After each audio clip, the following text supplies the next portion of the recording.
2004 की है, जनवरी की है, आज से 20 साल पहले की है। और मुख्तार अंसारी का जो भय का साम्राज्य था वो चरम पे था, और सरकार द्वारा जब समर्थन ऐसे माफियाओं को हो जाए तो आप समझ सकते हैं। मैंने अभी आपसे कहा कि वो खुली जीप में मऊ दंगों में घूमता था, जहाँ कर्फ्यू लगा है, किसी की हिम्मत नहीं हुई उसके प्रति कुछ कुछ बोल दे, कार्रवाई की तो छोड़ दीजिए। और उस समय मैंने लाइट मशीन गन रिकवर की। आज तक उत्तर प्रदेश में केवल एक ही रिकवरी है, न उसके पहले कभी हुई, न 20 साल हो गया अब तक हुई है।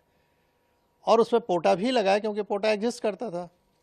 तो मैंने स्टैंड लिया उसके प्रति कि नहीं, ये गलत है और ये हो, इसको जेल जाना होगा।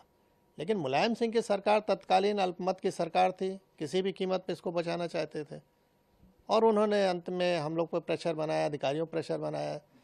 जब कोई नहीं सुना तो आईजी जोन जो थे उनका ट्रांसफ़र, डीआईजी रेंज का ट्रांसफ़र, एसएसपी एसटीएफ हमारे थे उनका ट्रांसफ़र, और अंत में ऐसा माहौल बनाया गया कि मुझे भी रिज़ाइन करना पड़ा 15 दिन बाद ही।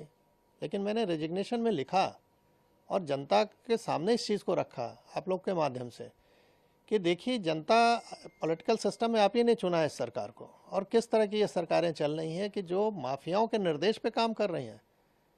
हम लोग चुन के आते हैं, सेलेक्ट होते हैं, यानी जब तो बोला जाता है कि आप पब्लिक सर्वेंट हैं। आम बोलचाल की भाषा में हम कहते हैं गवर्नमेंट सर्वेंट है, और हो गए हम पार्टी के एजेंट अगर काम करें जिस तरह से वो कह रहे हैं।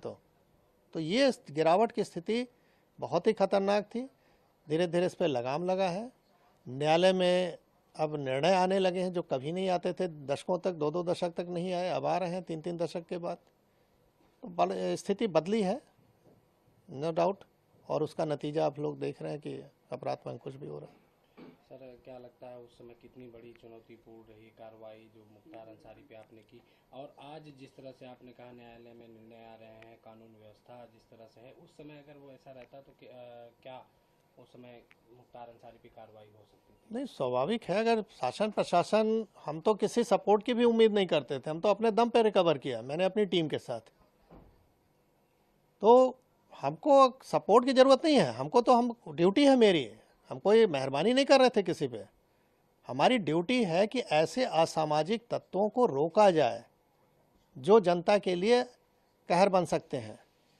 तो मैं तो अपनी ड्यूटी कर रहा था। अगर मुझे ये ड्यूटी केवल करने दिया जाता, मुझे सपोर्ट की कोई ज़रूरत नहीं। सपोर्ट तो सिस्टम बना हुआ है गवर्नमेंट के कि हमको फोर्स दे रखा है, हमको आर्म सम्युनिशन दे रखा है। तो हम तो अपना ड्यूटी अगर खाली निभा दें ईमानदारी से तो जनता को अपने आप राहत मिल जाए। कहावत है कि पुलिस अगर चाह ले तो पत्ता नहीं खड़क सकता, ये हकीकत है। मैंने एज ए डिप्टी एसपी, बहुत छोटा पद था, बड़ा पद नहीं था, लेकिन जहाँ भी रहता था 3 से 4 थाना क्षेत्र जो भी मेरे अंडर में रहे, उसमें किसी की हिम्मत नहीं है, मजाल नहीं थी कि कोई माफिया आके इंटरफेयर कर ले और कुछ वारदात कर ले, क्योंकि उसको मालूम था कि इस अधिकारी के मत्थे चढ़ गए तो हमारी जान जानी है, हम बचेंगे नहीं। आपकी कार्रवाई के बाद फिर आप पे दबाव बनाया गया? वही कि दबाव नहीं बनाया गया होता तो मैं इतनी अच्छी नौकरी क्यों छोड़ता भाई। जब मुझे लगा कि मैं अब कुछ नहीं कर सकता इन लोगों के सामने, तो कम से कम बाहर आके जनता को तो बताऊं कि हो क्या रहा है। शायद अगर हम नौकरी में रहे होते तो ये पक्ष कोई देख ही नहीं पाता कि किस तरह का दबाव बनता है। तो आज मैं जीता जागता उदाहरण हूं कि इस तरह की सरकार अगर रहे चले तो कैसे आप जनता को रिलीफ पहुंचाओगे। अगर सरकार सही नहीं चले तो अधिकारी काम नहीं कर सकता है। तो मैं बाहर आके इस चीज़ को रखा, जान जोखिम पर अपने डाला, परिवार की जान जोखिम में डाला।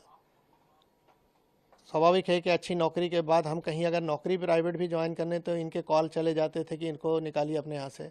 किराए का मकान नहीं मिलता था, रात में सामान कहीं लेके रख दिया तो सवेरे वहाँ से खाली करना पड़ता था। तो ये सब चीज़ें देखी, लेकिन अब उस पर ज़्यादा नहीं बोलना है।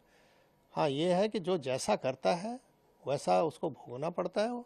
ऊपर वाले के यहाँ देर है अंधेर नहीं है। 20 साल का समय लगा, लेकिन वो अपनी मौत मरा। जो डर दूसरों पे कायम किया था वो डर उस पर हावी हो गया और अंत में हार्ट अटैक से उसकी मृत्यु हुई।